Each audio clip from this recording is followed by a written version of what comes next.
Hola, buenos días. Bienvenidos y bienvenidas a un programa más de la Voz Científica del Colegio Médicos y Cirujanos de Costa Rica. Como ustedes saben, esta semana estamos haciendo pequeñas transmisiones compartiendo temas de interés en el marco del Congreso Médico Nacional. Y hoy invitamos al doctor Pablo Quesada, que es médico, especialista en cirugía pediátrica, y dio una charla súper interesante sobre mordeduras de animales en niños. Y ustedes, ¿verdad?, que están en sus casas saben que es un tema de todos los días, ¿verdad? Y uno recurrentemente piensa, ¿verdad?, mordeduras de perros. Pero yo creo que Pablo tiene un poquito más que contarnos. Bienvenido, Pablo, a tu programa. ¿Cómo estás? Bien, por dicha. Muchas gracias, doctor, Me por la alegro, me invitación. alegro que estés bien y muchas gracias por aceptar este espacio de compartir con nosotros. ¿Por qué es importante hablar de mordeduras de animales en niños? Es un tema muy importante porque es algo sumamente prevalente. O sea, las mordeduras de perros, gatos, otros animales es algo que se da todos los días. Muchas, la gran mayoría no consultan porque tal vez se le da un manejo en el hogar, pero también tenemos heridas muchísimo más complejas que requieren un nivel de atención especializado. Y pues bueno, de ahí la importancia de este tipo de charlas y esfuerzos como estos para poderle llegar a la población sobre lo que hay que hacer en cuanto a las mordeduras de animales. Que creo que es lo más importante, ¿verdad? Porque como vos le decís, siempre va a ocurrir, ¿verdad? Sí, O sea, ha sí, sí. ocurrido, ocurre y ocurrirá porque muchas veces es parte hasta del comportamiento normal que podría tener de respuesta un animalito, ¿verdad? Hablemos perros y gatos, ¿verdad? Exacto. Y que a veces vos escuchás que la gente culpabiliza mucho a los animales también cuando ocurren este tipo de ataques o de mordidas, ¿verdad? Pero también hay que valorar un poco cómo es toda la dinámica de por qué ocurre. Contanos un poco tal vez qué es lo más frecuente que has visto, ¿verdad? Que por ejemplo aquí en Costa Rica, números, si sabes un poco, ¿verdad? Cómo anda en los números en cuanto a mordidas y cómo las clasificamos también, porque es importante, ¿verdad? A veces es un rasguñito, como vos decís, Ujú. a cuestiones más graves. Contanos un poquito. Claro, bueno, lo más importante y en nuestro medio, los más frecuentes son las mordeduras de perro, hasta un 80% como las mordeduras de perro, un 20% las mordeduras de gato. Mm. eh, ya mordeduras por caballos, mapaches o accidente ofídico que es relacionado con las Ujú. serpientes es, por suerte, muchísimo más raro. Es importante que las mordeduras de perro, que es, como le decía, lo más frecuente, tenemos tres tipos. Básicamente tenemos las que son puntiformes, que son las asociadas con el colmillo o el diente del perro que se introduce en la piel y no genera más allá que un solo puntito. Ujú. Eh, Esas son como las más leves. Tenemos también laceraciones o heridas lineales usualmente, que esas, bueno, tal vez requieren de un manejo ya eh, por parte de un médico, ya sea un médico general, un médico más especializado, y aquellas que son muchísimo más graves, que son, involucran colgajos traumáticos, involucran laceraciones extensas de áreas como los ojos, la boca, Ujú. que necesitan reconstrucciones, que estas sí necesitan ser manejadas por un cirujano pediatra o un cirujano plástico. Ujú. Es importante que, por más que sea un colmillito nada más, lo principal es un adecuado aseo y lavado de la herida. Tal vez la gente dice, bueno, por un colmillito no voy a ir a Levi's, no voy a tener que madrugar, no voy a ir al Ujú. hospital de niños. Lo que pasa es que ese colmillito, esa herida puntiforme en la piel, puede ser un sitio que se nos haga un absceso, que se nos haga una infección muchísimo más grave y entonces tengamos problemas. Entonces sí, la recomendación sería consultar. Y estamos hablando de una población también muy específica, ¿verdad? Y si Sí, hablamos de niños, es la fragilidad es diferente, ¿verdad? No hablemos tal vez de fragilidad, sino de que la condición puede ser más favorable para que ocurran fenómenos un poco más agresivos, ¿verdad? Como vos decís, si el sistema de defensa no está del todo maduro, depende de la edad en que estén, la respuesta no va a ser igual, ¿verdad? Entonces, obviamente, esa recomendación que das de consultar, ¿verdad? Que hemos insistido muchísimo esta semana en todos los temas que hemos estado conversando, precisamente que ustedes que están en su casa tengan siempre esta idea de consultar, ¿verdad? Y ustedes dirán, bueno, yo quiero consultar, ¿verdad? ¿Qué es lo que nos está pasando ahora? Quiero consultar, pero el sistema está saturado, ¿verdad? No hay citas en los EVAIS. los servicios de emergencia están colapsados, ¿verdad? Pero hay diferentes opciones y hay que buscar la manera, ¿verdad? De si ya sea, como vos decís, el hospital de niños tiene una particularidad y es que es un hospital nacional, ve a todo el mundo, ¿verdad? Ve a todo el Correcto. país. Entonces pueden llegar miles de personas que se van a valorar en algún momento, ¿verdad? Lo que tal vez que tenemos que tener es paciencia, ¿verdad? En este tipo de cosas y obviamente que siempre, como yo les cuento, ¿verdad?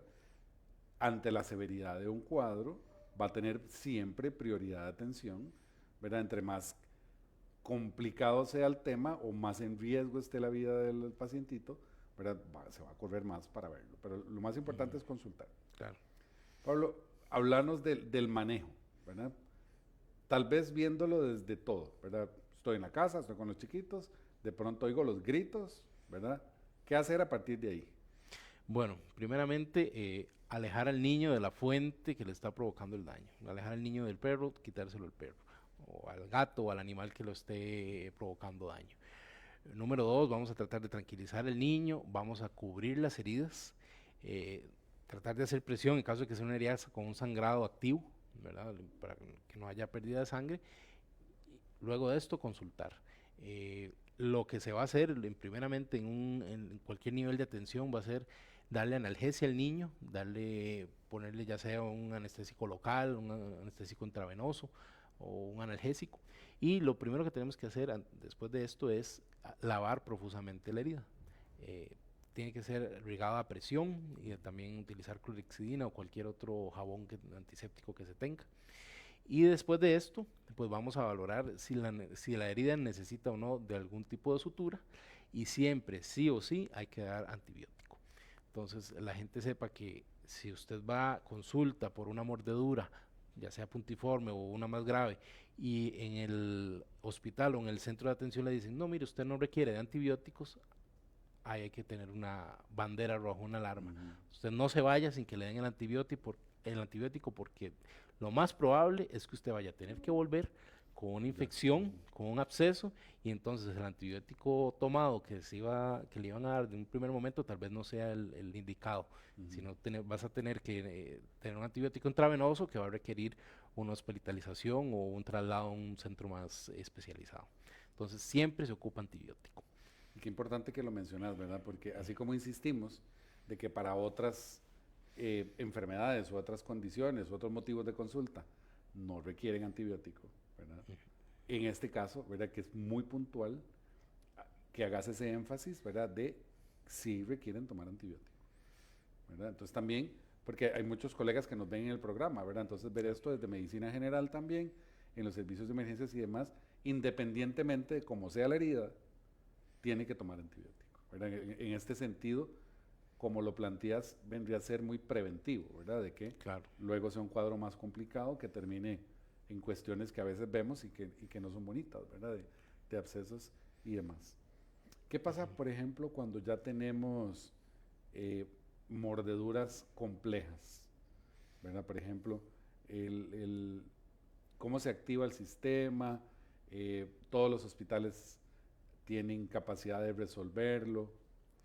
Bueno, básicamente cuando tenemos heridas complejas que ya dijimos que pueden ser colgajos traumáticos, avulsiones, pérdida de sustancia, pérdida de tejido, que no haya opción de cobertura por Ujú. piel o en las lesiones perioculares, en la boca, etcétera, eh, lo principal sería que sea valorado por un cirujano pediatra. Ujú. Afortunadamente tenemos presencia de cirujanos pediatras en todo el país, en los principales hospitales regionales, y ellos serían como los primeros que tienen que valorar este caso, ¿verdad? Eh, Afortunadamente, la gran mayoría de cirujanos pediatras vamos a poder resolver la gran mayoría de los casos, pero en casos donde no tengamos cómo cubrir ese defecto o que haya que hacer reconstrucciones más complejas, pues el mismo cirujano pediatra va a tomar la decisión muy probablemente de comentar el caso al hospital de niños y que el caso sea elevado al servicio de cirugía plástica y reconstructiva del hospital de niños, donde entrará, pues bueno, en una cobertura de antibiótico intravenoso probablemente, y ahí se verán las opciones reconstructivas que se tengan, que puede ser desde colocación de sistemas de presión negativa tipo VAC, Ujú. realización de colgajos, injertos, etcétera, ¿verdad? Pero sí, básicamente el cirujano pediatra es el primero o el indicado a la hora de manejar este tipo de lesiones más graves. Ok. Un mensaje que quieras darle a los que nos ven en este programa, como para cerrar. Bueno, lo más importante y lo que me gustaría que la gente que nos ve en sus casas tenga en cuenta es que las mordeduras de perro o las mordeduras de animales, de perro sobre todo, no son accidentes, son faltas al deber de cuidado. Negligencia por parte de los propietarios o dueños de perros, de tener un perro que no tenga una adecuada socialización, que no tener un perro amarrado, un perro encerrado, un perro que no puede ver un niño porque le ladra, eso no va a provocar un accidente, lo que provoca es una negligencia. Entonces, el mensaje para la población sería, tener un perro no es un privilegio, no es un derecho, es una responsabilidad. Entonces, tenemos que mantenerlos en condiciones adecuadas, alimentarlos adecuadamente, tenerlos sanos y tener un buen nivel de sociabilización. Y educados. Y educados, Educados. por supuesto. Así es. Bueno, Esteban, perdón, ya te dije. Muchísimas gracias por acompañarnos, Pablo. Y por un tema, pues, que en realidad es de todos los días, como vos decís, ¿verdad? Sí. Y a ustedes que están en su casa, este mensaje que les daba Pablo, ¿verdad? De la responsabilidad en todo sentido con los animalitos, ¿verdad? Que tenemos. Con la mascota mascotas, ¿verdad? A veces decimos, pero yo creo que ya ahora incluso es un concepto donde hemos incorporado o hemos ampliado, ¿verdad? La denominación de familia con los animalitos que están ahí. Entonces, darle las herramientas también a ellos para que estas cosas no pasen, ¿verdad? Y también saber con los niños el manejo de límites de cómo tiene que comportarse con el animalito, ¿verdad? También, ¿verdad? En todo sentido. Entonces, muchísimas gracias, ¿verdad? Por traer un tema que en realidad tenemos que hablar muchísimo más. Claro que Y sí. conversar sobre esto. Claro Pues sí. que sigas disfrutando montones del Congreso. Muchas gracias. Y nos vemos en la tarde con otro programa, otro corto de estos de La Voz Científica. Que pasen buen día.